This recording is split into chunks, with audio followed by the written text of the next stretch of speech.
안녕하세요. 셋째 날 12월 27일 화요일입니다. 하나님의 임재 가운데서 함께 살펴보겠습니다. 함께하고 있는 저는 포도리 교회를 섬기는 김현수입니다. 너무 추운 날씨를 기상학자들도 도저히 납득할 수 없는 상황이라고 하는 설명을 들었을 때에 하나님께서 우리 모두에게 경고하시고 기별을 전하고 계시다는 생각을 더욱 강하게 들게 합니다. 우리의 삶에 하나님의 섭리와 인도하심이 있고 성령의 감화가 있을 때에 우리는 더 많이 하나님께 나아가 주님 맞을 준비를 해야 하지 않을까 합니다. 우리 이 아침 새벽 기도의 시간을 기도드리고 시작하겠습니다. 사랑의 하나님, 오늘 주님의 은혜로 하루를 시작할 수 있고 또 말씀으로 우리의 생각과 마음을 채울 수 있게 해주셔서 감사합니다. 우리의 삶에 점여드는 죄악들을 막고 온전히 주님의 보혈로 씻음받아 새롭게 되게 하옵소서. 우리의 삶을 주님 오심을 준비하는 삶을 살게 하시고 우리 자신만이 준비될 뿐만 아니라 함께 살고 있는 식구들과 주변의 사람들에게도 준비되어 가게 하여 주옵소서. 오늘 이 시간 말씀을 살필 때에 성령께서 함께하여 주셔서 밝히 깨닫고 이해하도록 도와주소서. 예수님의 이름으로 기도드립니다. 아멘. 하나님의 임재를 경험한 사람들의 모습을 보면 죄 있는 사람으로서 불가능하고 하나님께서 자신의 아주 조금이 아니라 완전히 가리고 목소리나 다른 능력으로 하나님을 알 수 있게 하거나 그의 사자들을 보내십니다. 그 대표적인 예들을 성경에서 살펴볼 수 있는데요. 이사야, 다니엘, 예레미야, 그리고 에스겔, 또한 베드로와 요한과 야고보, 사도 바울, 또 마지막 계시록의 요한, 대표적으로 살펴볼 텐데요.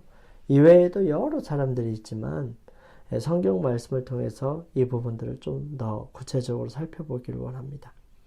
이사야 선지자는 하나님을 만났을 때 이사야 6장 1절부터 8절에 이렇게 그 상황을 묘사합니다. 우시야 왕의 죽던 해에 내가 본즉 주께서 높이 들린 보좌에 앉으셨는데 그 옷자락은 성전에 가득하였고 서랍들은 모셔 섰는데 각기 6날개가 있어 그 둘로는 그 얼굴을 가리었고 그 둘로는 그 발을 가리었고 그 둘로는 날며 서로 창하여 가로되 거룩하다 거룩하다 거룩하다 만군의 여호와여 그 영광이 온 땅에 충만하도다. 이같이 창화하는 자의 소리로 인하여 문지방에 터가 요동하며 집에 연기가 충만한지라. 그때에 내가 말하되 화로다 나여 망하게 되었도다. 나는 입술이 부정한 사람이요 입술이 부정한 백성 중에 거하면서 만군의 여호와이신 왕을 배웠음이로다. 때에 그 스랍의 하나가 화저로 단에서 취한 바 핀 숯을 손에 가지고 내게로 날라와서 이것을 내 입에 대며 가로되 보라 이것이 내 입에 닿았으니 내 악이 제하여졌고 내 죄가 사하여졌느니라 하더라. 내가 또 주의 목소리를 들은즉 이르시되 내가 누구며 누가 우리를 위하여 갈고 그때에 내가 가로되 내가 여기 있나이다. 나를 보내소서. 이사야는 하나님을 만났을 때에 그 하나님의 모습이 거룩하다 거룩하다 거룩하다 말씀하시는 창화하는 자의 소리로 인해서 문지방에 터가 요동하고 집에 연기가 충만했다고 얘기합니다. 다니엘은 정월 24일에 내가 히데겔이라 하는 큰 강가에 있었는데 그때에 내가 눈을 들어본즉 한 사람이 세마포 옷을 입고 허리에는 우바스 정금띠를 띠고 그 몸은 황옥 같고 그 얼굴은 번갯빛 같고 그 눈은 횃불 같고 그 팔과 발은 빛난 놋과 같고 그 말소리는 물 위의 소리와 같더라. 이 이상은 나 다니엘이 홀로 보았고 나와 함께한 사람들은 이 이상은 보지 못하였어도 그들이 크게 떨며 도망하여 숨었었느니라. 그러므로 나만 홀로 있어서 이 큰 이상을 볼 때에 내 몸에 힘이 빠졌고 나의 아름다운 빛이 변하여 썩은 듯 하였고 나의 힘이 다 없어졌으나 내가 그 말소리를 들었는데 그 말소리를 들을 때에 내가 얼굴을 땅에 대고 깊이 잠들었었느니라.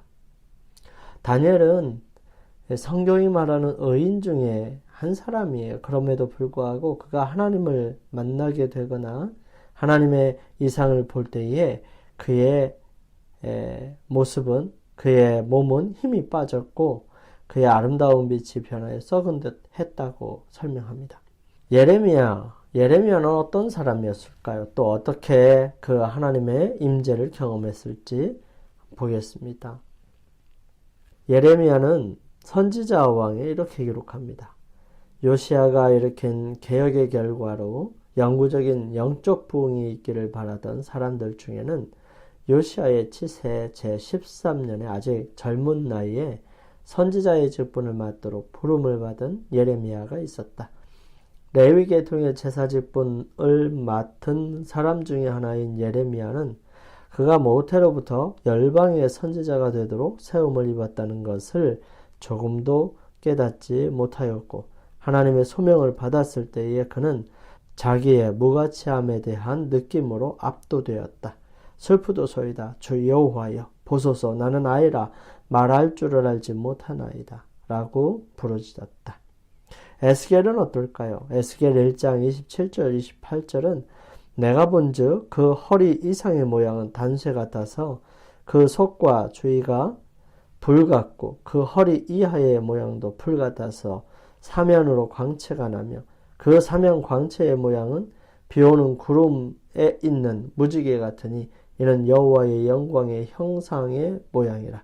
내가 보고 곧 엎드려 그 말씀하시는 자의 음성을 들었느니라. 그리고 베드로와 요한과 야고보 변화산에서 예수님의 변화된 모습을 보았었습니다. 마태복음 17장 3절에서 8절에 있는 말씀은 때에 모세와 엘리야가 예수로 더불어 말씀하는 것이 저희에게 보이거늘 베드로가 예수께 여짜와 가로되 주여 우리가 여기 있는 것이 좋사오니 주께서 만일 원하시면 내가 여기서 초막 셋을 짓되 하나는 주를 위하여 하나는 모세를 위하여 하나는 엘리야를 위하여 하리이다. 말할 때 호련히 빛난 구름이 저희를 덮으며 구름 속에서 소리가 나서 가로되 이는 내 사랑하는 아들이요 내 기뻐하는 자니 너희는 저의 말을 들으라 하는지라. 제자들이 듣고 엎드려 심히 두려워하니 예수께서 나와 저희에게 손을 대시며 가라사대 일어나라 두려워 말라 하신대. 제자들이 눈을 들고 보매 오직 예수 외에는 아무도 보이지 아니하더라. 사도 바울은 다메섹으로 갈 때 어떤 일을 겪었나요? 예수님을 만나는 경험을 겪게 되는데 거기를 사도행전 9장 3절에서 7절 말씀에 이렇게 기록합니다. 사울이 행하여 다메섹에 가까이 가더니 호련히 하늘로서 빛이 저를 둘러 비추는지라. 땅에 엎드러져 들음에 소리 있어 가라사대 사울아 사울아 내가 어찌하여 나를 핍박하느냐 하시거늘 대답하되 주여 누시오니이까 가라사대 나는 내가 핍박하는 예수라. 내가 일어나 성으로 들어가라 행할 것을 내게 이를 자가 있느니라 하시니 같이 가던 사람들은 소리만 듣고 아무도 보지 못하여 말을 못하고 섰더라. 마지막 계시 속에 요한은 어떤 모습이었을까요?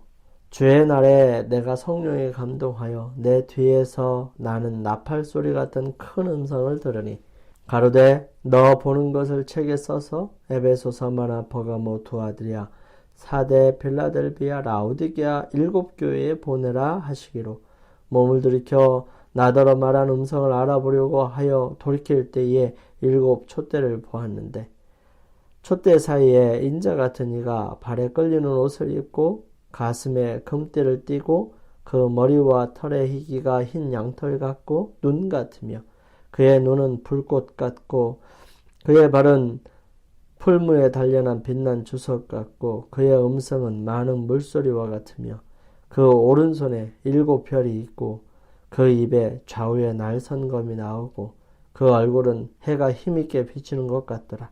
내가 볼 때에 그 발 앞에 엎드러져 죽은 자같이 되매 그가 오른손을 내게 얹고 가라사대 두려워 말라. 나는 처음이요 나중이니 곧 산자라. 내가 전에 죽었었노라. 볼지어다 이제 세세토록 살아있어 사망과 음부의 열쇠를 가졌노니 그러므로 내 본 것과 이제 있는 일과 장차 될 일을 기록하라. 이 외에도 발람에게 찾아왔던 천사와 여호수아에게 찾아왔던 예수님, 스데반과 아나니아, 그리고 삼손의 어머니와 사무엘, 무엇보다도 모세에게도 하나님의 임재하심을 경험할 수 있게 하였습니다. 성경은 하나님이 가까이 가지 못할 빛에 거하시며 본래 하나님을 본 사람이 없다라고 말합니다. 그렇다면 이것이 성도들이 하늘에서 아버지 하나님을 보지 못할 것이라는 뜻일까요? 아니죠. 절대 아닙니다. 하나님을 보지 못한다는 것은 분명 타락한 이후의 인간에 대한 설명이죠. 성경에는 성도들이 실제로 하늘에서 하나님을 보게 될 것이라고 설명하는 구절들이 있기 때문입니다. 마태복음 5장 8절, 요한일서 3장 2절 3절, 그리고 요한계시록 22장 3절 4절을 함께 살펴보겠습니다.